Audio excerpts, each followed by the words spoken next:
Good morning. This morning I'm going to show you something about making plants from sedum leaves. This plant had died and a lot of leaves fell off, and as soon as they did, I put them in a pot. I have about 5 or 6 in here, and over a period of time they grew up to have little plants coming out from the leaves. So I'll repot these and put them into individual pots, and I'll have many new sedum plants this spring. I thought that was a pretty cool idea. I didn't even realize that could happen. But what I'm really going to show you here today, first of all, is I'm going to start some seeds, and I'm making potting containers from an Olive Garden dish that I got the other day. What I did is I decided to drill holes in the bottom, put a little charcoal in the bottom with my potting soil, and then start some seeds. So I went and got one of my husband's drills. Now I'm not entirely up to speed on this, so he showed me how it all works. So I got the little pot, put a piece of wood underneath, and what I do is I drill holes in several spots.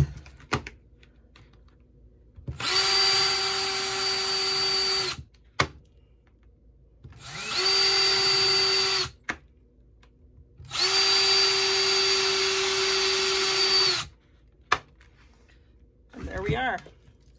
We've got a really nice little potting container. It's got 4 little holes in the bottom. I hope you can see that. It came with lids. So it basically will be a really cool little greenhouse. And that's what it looks like. It's not a bad idea, and it cost me absolutely nothing. I have 2 of these that I'm going to use as containers. The next thing I'm going to do is I'm going to put a little horticultural charcoal in the bottom.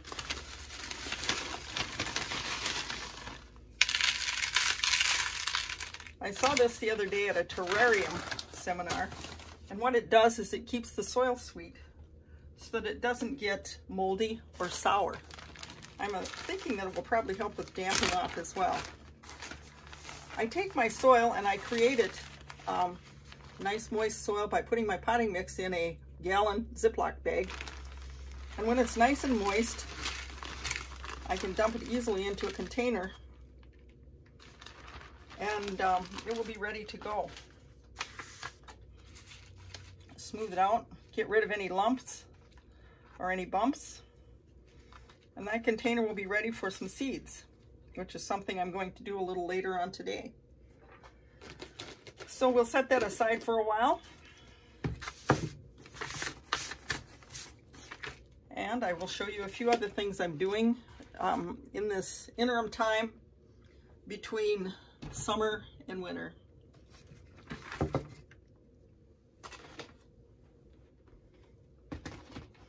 Another thing I've done is I have a lot of coleus downstairs. I brought them in for the winter. So I clipped some bits off and I put them in water for a while until they got a hardy set of roots, and then I potted them. These 2 have both been started from clippings off of my downstairs coleus. Now the one thing that I've used for this is really kind of fun. I have prescription bottles around, and these are kind of nice to do any kind of sprouting of small clippings that you take off your plants. I take them and I put a rock or 2 in the bottom because they fall over easily otherwise. But what I've noticed is the rocks must have some type of mineral content because they root like crazy.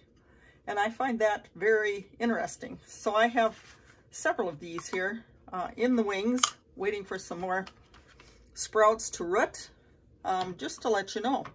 I think it's a good idea.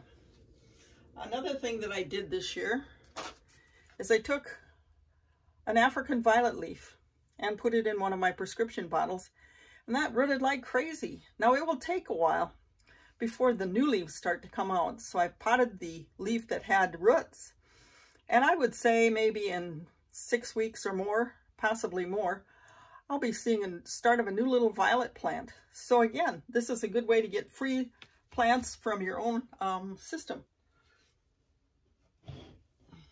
And last but not least, I went to a class at the library. Our library offers some really fun classes, and this was a terrarium class. So if you make small sprouty things at home, you can fill your terrarium up rather quickly with little bits of this and that. This one turned out real nice, and I really liked it. I think you can see why. I also find I can do vining plants, and they come out very nicely. So little bits of vines clipped off and put into root will eventually root and pot up for a new plant for my pots this year.